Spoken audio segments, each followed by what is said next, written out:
এই যে আমাদের প্রবাসী ভাইরা আপনারা টাকা পাঠান যে পরিবারের কাছে, মায়ের কাছে, ভাইয়ের কাছে, বোনের কাছে, ঠিক আছে, নিজের একটা অ্যাকাউন্ট খুলতে সমস্যা কি হয়? আজকে দেখেন আমার কাছে একটা বিধ্বস্ত মানুষ বসে আছে, তাকে ধ্বংস করে দিয়েছে, একবারে ধ্বংস করে দিয়েছে, মা আর বোন মিলে ধ্বংস করে দিয়েছে, জাস্ট ধ্বংস। যাকেই টাকা দিবেন আগে নিজের একটা অ্যাকাউন্টটা রাখবেন, এরপরে সেখান থেকে যারে ভালো লাগে 10 টাকা 20 টাকা 10,000 20,000 যাই, কিন্তু নিজেরটা সব পরিবারকে দিলে কীভাবে ধ্বংস হয় আমার পাশে দাঁড়ায় আছে। আপনি কার অ্যাকাউন্টে টাকা দিচ্ছেন? আমি মূলত আমার মায়ের অ্যাকাউন্টে পাঠিয়েছিলাম, যেটা দেখভাল করতো আমার মেজো বোন রেহান আক্তার ও তার হাজব্যান্ড শাহেদ আলী, যেটা ব্যাংক স্টেটমেন্ট এখানে আছে। কত কোটি টাকা দিচ্ছেন? এখানে 91 লক্ষ টাকা ছিল আছে, আর চেকের মাধ্যমে আরও পাঠিয়েছিলাম মোট 1,20 লক্ষ টাকা বিকাশ। মোট 1,20 লাখ টাকা ওনার মায়ের অ্যাকাউন্টে, তার এটা নিয়ন্ত্রণ করতো তার বোন এবং বোনের হাজবেন্ড। আজকে সেই সব টাকা মায়েরা দিছে, তাকে অস্বীকার করতেছে। এমন অবস্থা হয়েছে যে উনি এই বাড়ির কেউ না, এই পরিবারেরই কেউ না। প্রবাসী ভাইরা আপনারা একটা শিক্ষা নেন ভাই। আমি অনেকবার বলছি যে আপনারা নিজের অ্যাকাউন্টটা ঠিক মতো রাখেন, এইটাতে টাকা রাখেন। আমি একটা পরিবারের কথা বলতেছি, 17 বছর ধরে টাকা জমিয়ে পরিবারের কাছে টাকা দিয়া একটা বাড়ি বানিয়েছে। সেই বাড়িটাও স্ত্রীর নামে ছিল। 17 বছর পরে পগার পার, টাকাও নাই, বাড়িও নাই, তার আসে একটা জিন্সের প্যান্ট, লাল একটা গেঞ্জি আর একটা আইফোন, এই তার সম্বল। এখন আপনার বোনের নাম কি? আমার বোনের নাম হচ্ছে রেহান আক্তার। তারা এখন কি আচরণ করতেছে? এখন তারা আচরণ করতেছে, আমি মূলত 2018 লাস্টে যখন আসছি, এতদিন টাকার হিসাব চাচ্ছিলাম, তারা শুধু দেই দিচ্ছি বলে অনেক সময় পার করে দিচ্ছে। যখন আমি বলছি যদি আমি আর টাকার হিসাব না দাও আমি আইনের আশ্রয় নেব, তখনই তারা বর্বরত বাসায় এসে একবার দুইবার না 4-4বার হামলা করেছে, যেটা নিয়ে বংশাল থানায় আমার 3টা জিটি এবং একটা অভিযোগ করেছি, এবং 11 সেপ্টেম্বরে মামলা হয়েছে তাদের নামে। তারা 8 দিন বাসায় ছিল, থানার থেকে কোনো অ্যাকশন নেয়নি। তারা 8 দিনের দিন 10 জন লয়ার নিয়ে তারা জামিন নিয়েছে। আমারও তো একজন প্রবাসী ভাইয়ের প্রতি যে প্রতারণা, এটা আপনারা দেখছেন যে 10 জন লয়ার দাঁড় করায় তারা এখান থেকে জামিন নিছে। তাহলে এই ধরনের একটা ঘটনায় কোটি টাকা প্রবাসী সারা জীবনের, দেখেন আপনি কত বছর বিদেশে ছিলেন? 10 বছর ছিলাম আমি। 10 বছরের সঞ্চয় চিন্তা করতে পারেন। আপনারা যদি শিক্ষা না নেন, উনি যখন বলছিল যে এই বিষয়ে কি করতে পারি, তো আমি কিছু তাকে পরামর্শ দিছি, কিন্তু ওনাকে ক্যামেরার সামনে উনি আসতে চায় নাই, ক্যামেরার সামনে ওনার পরিবার ওনার বোন নিয়ে বলতে চায় নাই। আমি ওনাকে অনুরোধ করছি যে আপনি বলেন। এই যে মূলত সে আগে আওয়ামী লীগ করতো, 5 আগস্টের আগে, এটা হচ্ছে তার প্রমাণ। জি, এখন সে কি করে? এখন সে বিএনপির 33 নম্বর রোডের নেতা, সাধারণ সম্পাদক। এই যে বড় বড় নেতাদের সাথে ছবি তুলে আমার বাসায় এসে হামলা করে। দেখেন হামলা করছে। আপনার হলো আগে আওয়ামী লীগের সাথে ছিল, এখন বিএনপির সাথে আছে। অপরাধীরা না এইরকমই। এটা নিয়ে আমি রুহুল কবির রিজভী স্যারের কাছেও গেছি অভিযোগটা। রুহুল কবির রিজভী স্যারের সিগনেচার আছে, এটা বলছিল যুবদলের নয়ন স্যারকে দেখার জন্য। এই যে কমপ্লেন রিসিভ কপি। আচ্ছা, এটা হলো রিজভী ভাই সুপারিশ করেছেন এই বিষয়ে ন্যায় বিচারের জন্য। তিনি তো গাইডলাইন দিয়েছে, বলেছেন নয়ন ভাইয়ের কাছে বলার জন্য। নয়ন ভাইকে আমি ফোন করেছি, সে বলে দেখতেছি। ভারপ্রাপ্ত চেয়ারম্যান তারা আমি নয়ন ভাইয়েরও আজকে হেল্প নেব। নয়ন ভাইকে আমি ফোন দিব যে সে কত বড় নেতা হয়েছে। এই যে দেখেন আমার বাসায় যে হামলা করেছে, কয়বার হামলা করছে? 4বার হামলা করেছে। এই যে 4বার হামলা করেছে নাকি? আমার ওয়াইফ একজন স্টুডেন্ট, সে কলেজে যেতে পারে না, বলে রাস্তা থেকে উঠাই নিয়ে যাবে। জি, আচ্ছা ঠিক আছে। আমি প্রথমত দেখেন, আমি এই বিষয়টা আমাদের প্রবাসী বড় ভাই, উনি একজন প্রবাসী না হলে এভাবে ব্লগিং করতাম না। এটা কোনো নর্মাল ব্লগিং না। এখানে কোনো রাজনৈতিক দলকে অসম্মান করার উদ্দেশ্যেও না। আসলে এই ব্যক্তিটা অপরাধী। দেখেন দলের পক্ষ থেকে তার বিরুদ্ধে ব্যবস্থা নেওয়ার জন্য সুপারিশ করেছেন রিজভী ভাই, এবং তারা আশ্বাসও দিয়েছেন। কিন্তু আমার প্রশ্ন হলো, আমাদের প্রবাসী ভাইরা যেন এইভাবে আর না কাঁদে। এই যে কষ্টের টাকা বিশ্বাস করে ভাই, আপনি আপনার বাপরেও বিশ্বাস করবেন না।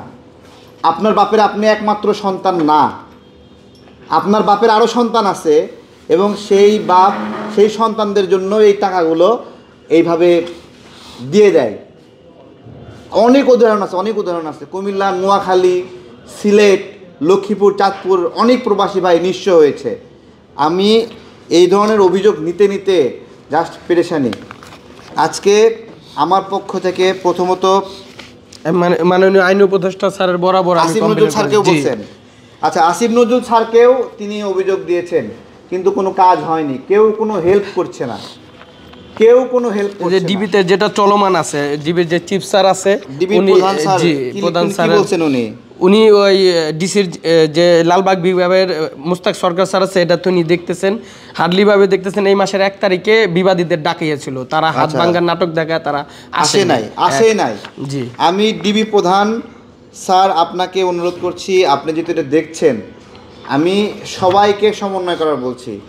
এটা হলো যেহেতু সে রাজনৈতিকভাবে আগে আওয়ামী লীগ করতো, এখন আবার দল বদলায় সে অন্যরকম হয়ে গেছে, বিএনপি হয়ে গেছে। তো বিএনপির পক্ষ থেকে যেহেতু এখানে ব্যবস্থা নেওয়ার জন্য রিজভী স্যার সুপারিশ করেছেন, আমরা একটা চেষ্টা করব যে উনি যেন ন্যায় বিচার পান।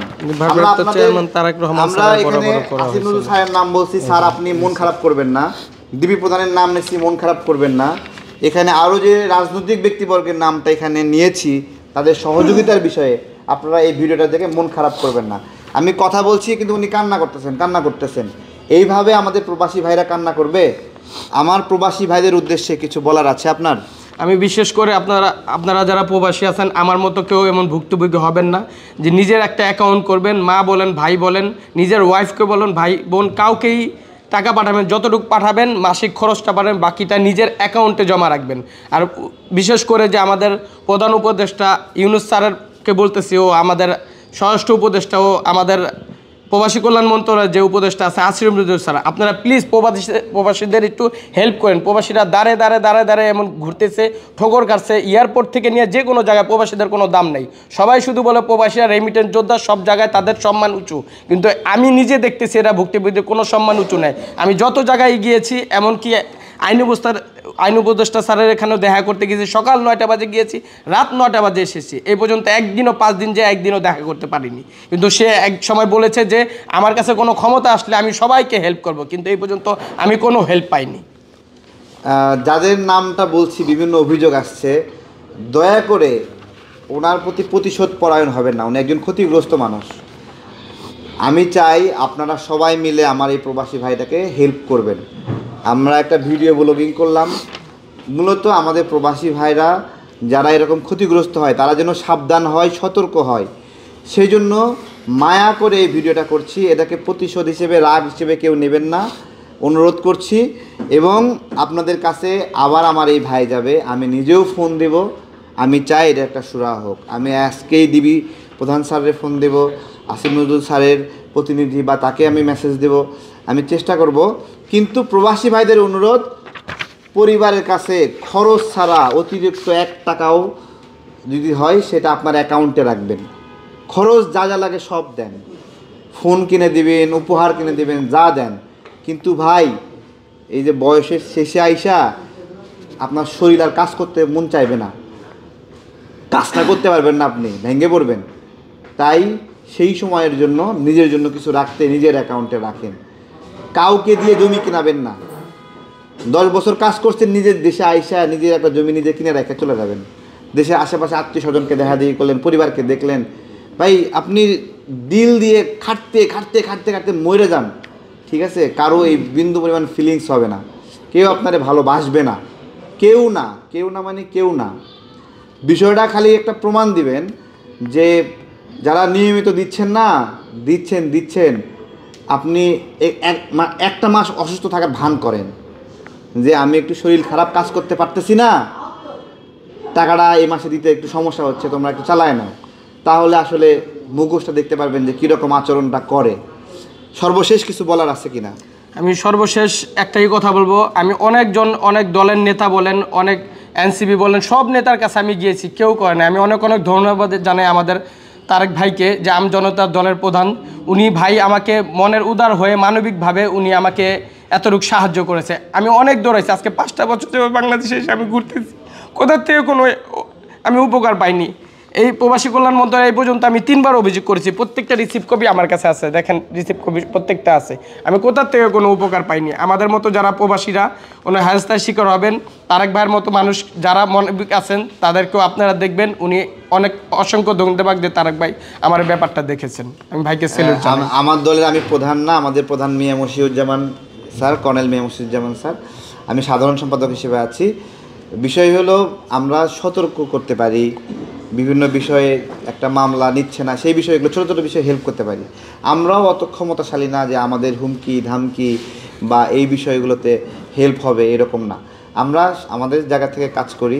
আমাদের কথা হলো কাজটা যেন করা না লাগে, এই জন্য নিজে সাবধান হন। ঠিক আছে।